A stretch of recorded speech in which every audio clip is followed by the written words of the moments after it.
बिस्मिल्लाहिर्रहमानिर्रहीम। अस्सलाम वालेकुम। अडयाला जेल के बाहर से कमर मेकन एक दफ़ा फिर आपकी खिदमत में हाजिर। बड़ा फ़ैसला आया है। 9 मई के 12 मुकदमात में बुशरा बीबी को डिस्चार्ज कर दिया गया है, यानी कि उन पर मुकदमा बनता ही नहीं था। बहुत मीडिया के ऊपर इस वक्त शोर बरपा है कि फ़लाँ बंदे की गिरफ़्तारी से फ़लाँ सबूत मिले हैं, जिसके बाद अब बुशरा बीबी और इमरान खान और उनके साथ बाकी लोगों का बच पाना जो है वो मुमकिन नहीं होगा। लेकिन मेरे साथ इस वक्त मौजूद हैं बैरिस्टर सलमान सफदर साहब। जिस मुकदमे में हाथ डालते हैं या तो बरी होता है या फिर मुकदमा ही डिस्चार्ज हो जाता है।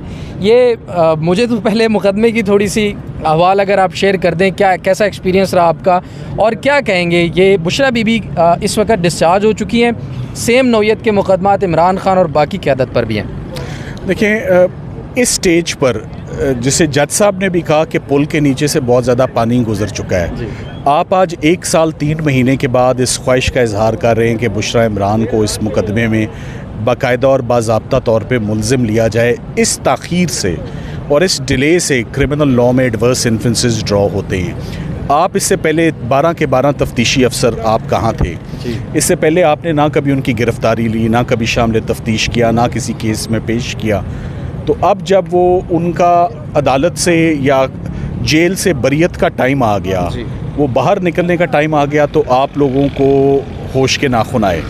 तो इस ताख़ीर की वजह से बेसिकली सरकार का केस शायद खड़ा हो जाता अगर ये टाइम पर जाग जाते। ये बातें आज बड़ी खुल के हुई हैं। वक्त पर कुछ नहीं किया, बहुत डिले से, बहुत ताख़ीर से। और क्या एविडेंस बनाया खान साहब के ऊपर? मैं आपको मुख्तसरन ये बता सकता हूँ। 9 मई के मुकदमात में उनकी गिरफ़्तारी लेने के लिए 3 मुख्तलिफ़ किस्म के एविडेंसेस का सहारा लिया गया। वो सारे का सारा एविडेंस डिस्कार्ड हो चुका है। चक्री में साजिश हुई, वो डिस्कार्ड हो गई। सोशल मीडिया पे साजिश हुई, वो डिस्कार्ड हो गई। आज तीसरा हथकंडा था कि हमारे पास 3 ऐसे गवाह हैं, 3 ऐसे मुलजिम हैं जो गवाह बन गए हैं और उन्होंने अपना 164 का बयान रिकॉर्ड करवाया है। यानी कि एक्यूज्ड टर्न्ड प्रोसिक्यूशन विटनेस, जैसे आज़म खान साहब थे साइफर में। उन 3 लोगों के बयानों की रोशनी में बुशरा इमरान को मुलजिम लिया। और जो उसमें जुमला लिखा हुआ था वो बड़ा मज़ाइका खेज़ था कि बुशरा इमरान बहुत खुश थी, उनको वो शी वॉज़ वेरी हैप्पी, एक इंग्लिश का बयान था। तो हमने कहा कि ये खुश होना या हैप्पी होना, ये कानून में इसका कोई सज़ा, ये इसकी ना कोई सज़ा बनती है, ना कोई जुर्म बनता है, ना कुछ इससे साबित होता है कि खुश होने का कैसे, यानी कोई कैका लगा रहा है, कोई मिठाई बांट रहा है, कैसे खुशी को आप कैसे गेज करोगे? बड़े लोगों से सवाल पूछा जाता है फिलोसोफर से कि व्हाट इज़ हैप्पीनेस? तो हैप्पीनेस के बड़े मतलब हैं, बड़े मीनिंग्स हैं। 9 मई से बुशरा बीबी खुश थी, इसलिए उनको सज़ा देनी चाहिए। तो वो आज in a way it was again a comedy program. कोई मज़ा नहीं आया इस मुकदमे में भी, मगर ऑफ कोर्स बुशरा इमरान बहुत खुश हैं। अभी उनसे मैं मिल के आ रहा हूँ, तो बहुत खुश है। 12 मुकदमात में किसी को रिलीफ मिले इकट्ठे एक साथ, तो खुशी की बात होती है। और वो भी डिस्चार्ज। देखिए, और इसका कॉन्सिक्वेंस क्या है?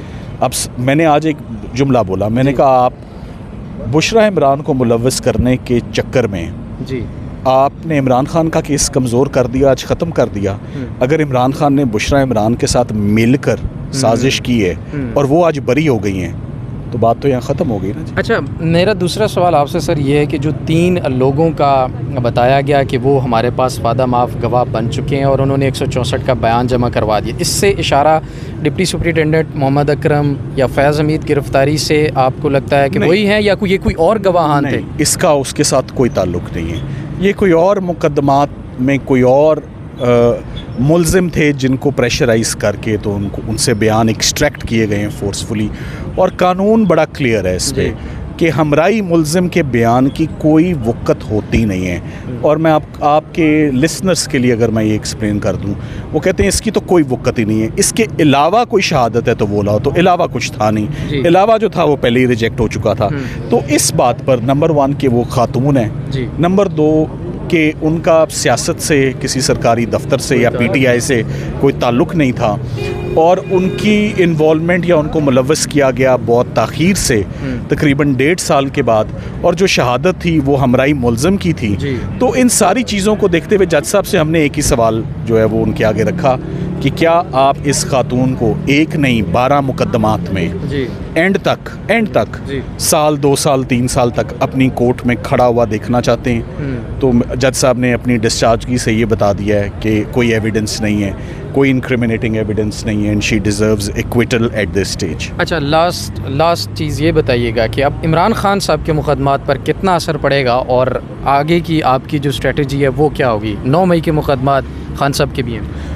देखिए, 9 मई के इमरान खान साहब के मुकदमात में उनकी ज़मानतें बहुत 80% हो चुकी हैं जी कुछ एक जज साहब हैं लाहौर में जिन्होंने डिसएग्री किया है, जी उनकी भी जो फ़ैसला है वो अब पोस्ट अरेस्ट बेल में हम वो भी इंशाल्लाह बहुत जल्द उनकी ज़मानत हो जाएगी। ट्रायल मुझे इसका शुरू होता हुआ आपके सामने है, बाकी सारे केसेस शुरू हो गए, जी। तो 9 मई का केस क्यों नहीं शुरू हुआ? वो नहीं शुरू हो सका आज दिन तक। इस फैसले के बाद इस फैसले के बाद बड़े कॉन्सिक्वेंसेस हैं इसके। इमरान खान साहब का अगर मैं ये कहूँ, देखिए खान साहब का एक मौक़िफ़ रहा, उन्होंने शुरू से कहा कि ये बात नहीं है कि 9 मई का कोई भी मुल्ज़िम नहीं है जी। वो हमेशा कहते हैं कि जिन्होंने किया उनको सज़ा भुगतनी चाहिए, मगर जिन्होंने नहीं किया वो सज़ा ना भुगतें इसकी। तो अगर मेरा ये ख्याल है कि ये कोई 9 मई क्वेश्चन का केस तो नहीं है, मगर जिन जिन लोगों को रिलीफ मिलती है, जैसे कि क्रिमिनल लॉ में आज डिस्चार्जगी की रिलीफ मिल गई है, इमरान खान साहब का भी ट्रायल नहीं हो सकता। इमरान खान साहब भी 265 के में बरी होंगे इस केस में, और उनको भी निज़ाम से जैसे ही ये चार्ज फ्रेम होने की बात होगी तो सबसे पहली दरख्वास्त होगी कि उनको बरी किया जाए। ट्रायल कोर्ट नहीं करेगी तो हाई कोर्ट आ जाएगी आपके सामने। थैंक यू, बहुत शुक्रिया बैरिस्टर सलमान सफदर साहब हमारे साथ मौजूद थे। नाज़रीन, 9 मई के 12 केसेस में बरी कर दिया गया है। अपना और अपने प्यारों का बहुत सारा ख्याल रखिए। अल्लाह ने के बाद।